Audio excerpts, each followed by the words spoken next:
Hi, എന്നെ പോലെ നടക്കഷ്ണായിരുന്നോ നിങ്ങള്? അതായത് എനിക്കൊരു ചേച്ചിയുണ്ട്, ഒരു അനിയനുണ്ട്. ഇവരുടെ രണ്ടുപേരുടെ നടുവിലായിരുന്നു ഞാൻ. അതുകൊണ്ട് തന്നെ ഒരുപാട് പ്രഷർ എനിക്കുണ്ടായിരുന്നു. പണ്ട് ചെറുപ്പത്തില് വളരെ കുഞ്ഞായിരുന്നപ്പോ ചേച്ചി ഞാനും കൂടി ഒരുപാട് കളിക്കുമായിരുന്നു. അത് കഴിഞ്ഞ് ഇച്ചിരി കൂടി വലുതായപ്പോ ഞങ്ങളുടെ ഇടയിലേക്ക് ഞങ്ങളുടെ കുഞ്ഞനിയൻ വന്നു.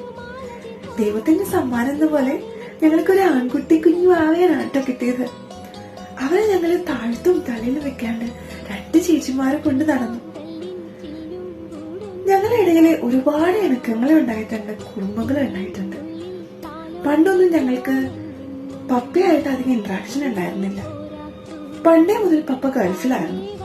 അതുകൊണ്ട് തന്നെ അമ്മയായിട്ടായിരുന്നു ഞങ്ങളുടെ എല്ലാ വാശികളായാലും കുസൃതിയായാലും എല്ലാം. ഒരു പ്രായമൊക്കെ ആയപ്പോഴേക്കും അത്യാവശ്യം ബുദ്ധിബോധം വന്നപ്പോ നമ്മളെ വീട്ടിലെ ആൽബങ്ങളില്ലേ, അതെടുത്ത് നോക്കിയപ്പോ എന്റെ ഫോട്ടോ ആകെ വിരലിൽ എണ്ണാവുന്നതേ ഉള്ളൂ. പക്ഷെ എന്റെ ചേച്ചിയുടെയോ അനിയന്റെയോ ഒരുപാട് ഉണ്ടായിരുന്നു. ചേച്ചിയുടെ ആദ്യത്തെ കൺമണി ആയതുകൊണ്ട് ഫുൾ അവളുടെ ചെറുത ഫോട്ടോ, കമ്മുന്ന ഫോട്ടോ എല്ലാം ഉണ്ട്. എന്റെയോ വളരെ കുറച്ച്.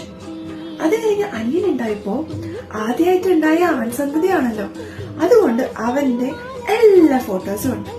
എനിക്ക് ആ സമയത്ത് ഇവരെ രണ്ടുപേരും കൊല്ലാനുള്ള ദേഷ്യം ഉണ്ടായിരുന്നു. കൊല്ലാത്ത വെറുതെ പറഞ്ഞതാണ് കേട്ടോ, നല്ല ദേഷ്യം ഉണ്ടായിരുന്നു. പിന്നെ ഇവര് രണ്ടുപേരില്ലേ എന്നെ ഇട്ട് പട്ട് കളിപ്പിക്കും. ഇടയ്ക്ക് ഞാൻ വിചാരിക്കും എന്നെ ഇവര് ദത്തെടുത്തതാണെന്ന്. നിങ്ങൾക്കും തോന്നിയിട്ടുണ്ടോ? അത് മുതലെടുത്തിട്ട് ചേച്ചി അനിയനും കൂടി ഒത്തു കളിച്ചിട്ട് ഇവര് നീങ്ങിപ്പോയിട്ട് സ്വകാര്യം പറയും. അപ്പൊ ഞാൻ വിചാരിക്കും എന്നെ കുറിച്ച് എന്തോ പറയുന്നത്. ഇവർ ഒറ്റക്കെട്ടാന്നേ, അത് ശരിയാവോ? ഞാൻ ഒറ്റയ്ക്കാവില്ലേ? അത് കഴിഞ്ഞ് കുറച്ച് ബുദ്ധിബോധം വന്നപ്പോ എനിക്ക് മനസ്സിലായി അത് വേറെ എന്റെ പൊട്ടത്തരാണെന്ന്. അത് കഴിഞ്ഞ് സ്കൂളിലൊക്കെ പോയി, ഞാൻ കോളേജിൽ പോയി. സ്കൂളിലൊക്കെ ഞങ്ങൾ മൂന്നേരും ഒരുമിച്ചാണ് കേട്ടോ നടന്നു പോയിരുന്നേ. അതൊക്കെ നല്ല കാലമായിരുന്നു. ഞങ്ങളുടെ തൊട്ടടുത്ത് തന്നെയായിരുന്നു സ്കൂള്. ഞങ്ങൾ 3 പേരും അനിയനെ കൈ പിടിച്ച് നടന്ന് സ്കൂളിലേക്ക് പോയിരുന്നു. അത് കഴിഞ്ഞ് സ്കൂളൊക്കെ കഴിഞ്ഞ് കോളേജിലെത്തിയപ്പോ ചേച്ചി പഠിച്ച അതേ കോളേജിൽ തന്നെ ഞാനും സീറ്റ് വാങ്ങി. അപ്പോ നിങ്ങൾ വിചാരിക്കും എനിക്ക് ഇഷ്ടപ്പെട്ടിട്ട് ഞാൻ എടുക്കണം.